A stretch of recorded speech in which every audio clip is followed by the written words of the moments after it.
नमस्कार दोस्तों, मेरा नाम है अंशुमन नायक और आप सभी का बहुत बहुत स्वागत है इंडियन डिफेंस न्यूज के डिफेंस टॉक सीरीज में,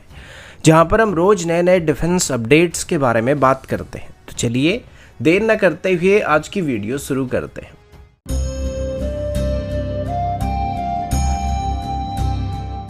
आज की पहली अपडेट 5th जनरेशन एयरक्राफ्ट को लेके है। अभी के लिए दुनिया में बस 3 ही ऐसे देश मौजूद है जिनके पास ऑपरेशनल 5th जनरेशन एयरक्राफ्ट मौजूद है। उनमें से एक यूनाइटेड स्टेट है, दूसरा रशिया और तीसरा चाइना है। अब इसके बाद अभी कई और देश भी है जो कि 5th जनरेशन और 6th जनरेशन एयरक्राफ्ट को डेवलप करने की कोशिश कर रहे हैं। ऐसे में भारत भी इस रेस में शामिल है और भारत की एमका की बात करें तो इसको 2030 तक ऑपरेशनल करने का एम रखा गया था। हालांकि ओरिजिनल प्लान के मुताबिक इसकी पहली प्रोटोटाइप को 2025 तक ही तैयार करने का प्लान किया गया था, लेकिन अभी इसके डेवलपमेंट जो है कहीं ना कहीं डिले होता हुआ हमको नजर पड़ रहा है और लगातार ये प्रोजेक्ट कुछ साल के लिए डिले होने की उम्मीद किया जा रहा है। लेकिन हमसे बाद में 5th जनरेशन एयरक्राफ्ट को डेवलप करने की रेस में शामिल हुए देश भी अभी हमसे आगे निकलने लगे हैं। अभी रिसेंटली आपने सुना होगा कि साउथ कोरिया की तरफ से अपनी KF-21 फाइटर जेट की टेस्ट फ्लाइट को कंप्लीट किया जा चुका है। वैसे देखा जाए तो ये फुली 5th जनरेशन एयरक्राफ्ट नहीं है, बल्कि एक 5- जनरेशन का एयरक्राफ्ट है और इसकी सेगमेंट में हम लोग हमारी twin engine deck based fighter को इंक्लूड कर सकते हैं। लेकिन फिर भी अभी तक हमारी twin engine deck based fighter project बस ड्राइंग बोर्ड स्टेज में ही मौजूद है, जबकि साउथ कोरिया की तरफ से अभी अपनी फाइटर जेट की टेस्टिंग करना स्टार्ट किया जा चुका है।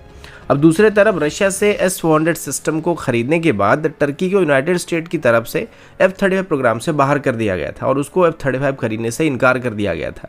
और उसके बाद टर्की की तरफ से अपनी खुद के दम पर एक 5th जनरेशन एयरक्राफ्ट को बनाने का प्लान किया गया था, जिसका नाम TF-X बताया जा रहा था। और टर्की की तरफ से दी गई रिपोर्ट के मुताबिक अभी वो अपनी 5th जनरेशन एयरक्राफ्ट की पहली प्रोटोटाइप को 2023 के एंड तक टेस्ट करने वाले हैं। और अभी टर्की की तरफ से अपनी TF-X फाइटर जेट की इंजन रन को भी स्टार्ट किया जा चुका है, जिसमें अभी इसकी लो स्पीड टैक्सी ट्रायल्स को भी शुरू किया जा चुका है। अब ये फाइटर जेट अगर टर्की 2023 के एंड तक तैयार कर लेता है तो यकीनन इसको वो 2030 से पहले प्रोडक्शन में एंटर कर सकते हैं, जिससे साफ होता है कि वो किस रफ्तार में अपनी फाइटर जेट को लेकर डेवलप करने की कोशिश कर रहे हैं। दूसरी तरफ सेम फाइटर जेट की डेवलपमेंट प्रोग्राम में पाकिस्तान को भी टर्की की तरफ से इन्वाइट करने का र्यूमर सामने आया था और अगर ये बात सच निकलता है और पाकिस्तान इसको आगे चल के खरीदने की कोशिश करता है तो ये भारत के लिए बहुत बड़ा खतरा बन सकता है। और हो सकता है जब तक हम एमका को डेवलप करते रहेंगे उससे पहले ही पाकिस्तान के पास 5th जनरेशन एयरक्राफ्ट मौजूद होगा, जो कि एयर पावर में अभी पाकिस्तान को एडवांटेजेस दिलाने वाले हैं। और अभी हमारे पास जो VVR एडवांटेजेस मौजूद है वो आगे चल के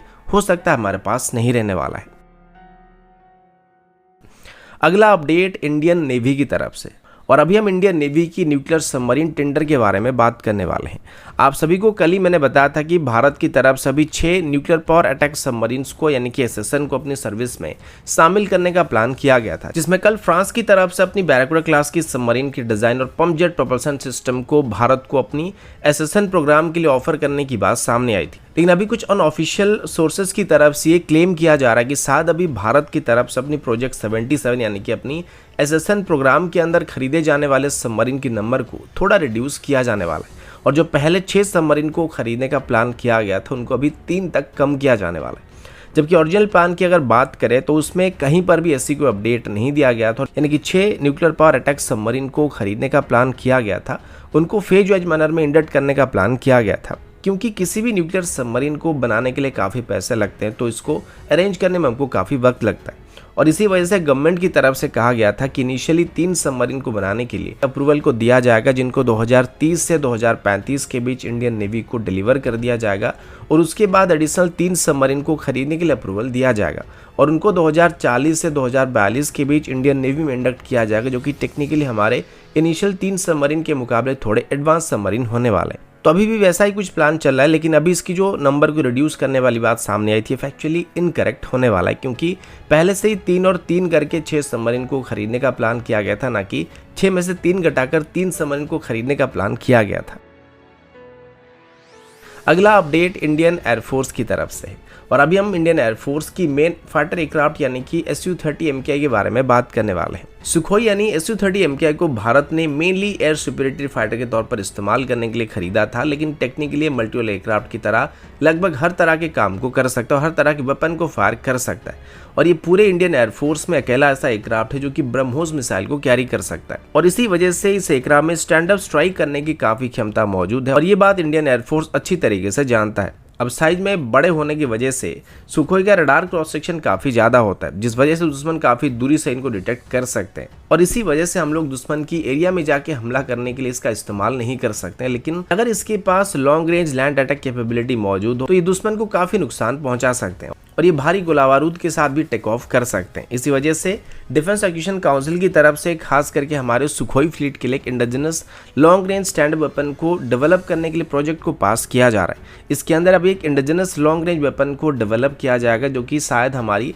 LRLHM यानी कि long range land attack cruise missile की टेक्नोलॉजी को बेस करके होने वाले। अभी के लिए इसे सिर्फ नेवी के लिए इस्तेमाल करने के लिए बनाया जा रहा था, लेकिन अभी इसको एयरफोर्स भी इस्तेमाल करना चाहता है, जिससे सुखोई करीब 1500 किलोमीटर स्ट्राइक कर पाएंगे। तो अभी आप सोच सकते हैं कि अगर हमको पाकिस्तान के अंदर कहीं पर स्ट्राइक करना होगा तो हमारे सुखोई को पाकिस्तान के एयर स्पेस में जाने की कोई ज़रूरत नहीं पड़ेगी और ये हमारे बॉर्डर के काफ़ी अंदर रहकर ही पाकिस्तान की उस लोकेशन पर स्ट्राइक कर सकते हैं, जो कि पाकिस्तान की इस पार से लेकर उस पार तक कहीं पर भी स्ट्राइक कर पाएगा। और इसको पूरी तरीके से डेवलप करने के बाद ऐसी कोई भी लोकेशन पाकिस्तान के अंदर नहीं बचेगा जहाँ पर हमारे सुखोई स्ट्राइक नहीं कर पाएंगे। इस वेपन के रेंज करीब 1500 किलोमीटर तक होने वाला है, जो कि शायद एक स्टेल्थ या लो ऑब्जर्वेबल सबसोनिक क्रूज मिसाइल होने वाला है और इसे खास करके प्रिसिशन स्ट्राइक करने के लिए इस्तेमाल किया जा सकता है और इसको ब्रह्मोस की एक चीपर अल्टरनेटिव के तौर पर हम लोग इस्तेमाल कर सकते हैं, या फिर जहां तक ब्रह्मोस की रेंज नहीं होता है तो उस जगह में स्ट्राइक करने के लिए हम लोग इसका इस्तेमाल कर सकते हैं।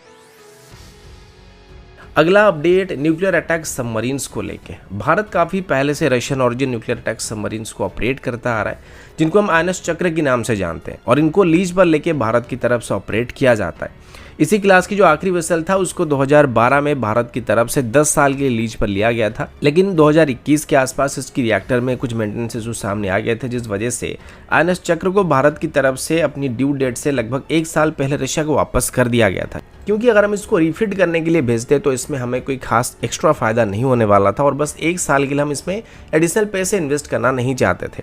इसी बीच 2019 से ही भारत और रशिया के बीच एक और न्यूक्लियर सबमरीन को लीज पर लेने के लिए बातचीत किया जा रहा था, जिसे ऑफिशियली INS चक्र 3 कहा जाने वाला है। इस सबमरीन के लिए भारत और रशिया के बीच करीब $3 बिलियन की एक डिफेंस डील को साइन किया गया था और इसमें रशिया की तरफ से 2025 तक भारत को अपनी एक ओकुला क्लास की सबमरीन को रिफिट करके डिलीवर करने की बात की गई थी। इस डील के अंदर रशिया की तरफ से अपनी K322 खासलोट सबमरीन को भारत को ऑफर किया जा रहा था और अब इसकी मेजर रिफिट वर्क को रशिया की एक बहुत ही खतरनाक नाम वाले शिपयार्ड में किया जा रहा है, जो कि मुझसे बोला नहीं जा रहा है। तो इसका जो नाम है वो आप स्क्रीन पर देख सकते हैं, तो आप अपने हिसाब से आइडिया लगा दीजिएगा। इस रिफिट प्रोग्राम के दौरान इस सबमरीन में अभी इंडियन नेवी की रिक्वायरमेंट के हिसाब से इक्विपमेंट को इंस्टॉल किया जा रहा है और भारत की तरफ से दिए गए स्पेसिफिकेशन के मुताबिक इस सबमरीन को भी कस्टमाइज किया जा रहा है। लेकिन प्रॉब्लम ये कि अभी बताया जा रहा है कि रशिया और यूक्रेन के बीच जो लड़ाई चल रहा है उस वजह से शायद अभी इसकी डिलीवरी यहाँ पे थोड़ा डिले हो सकता है। पहले प्लान किया गया था कि सबमरीन को भारत को 2025 तक डिलीवर कर दिया जाएगा, लेकिन अभी उम्मीद किया जा रहा है कि इसको अभी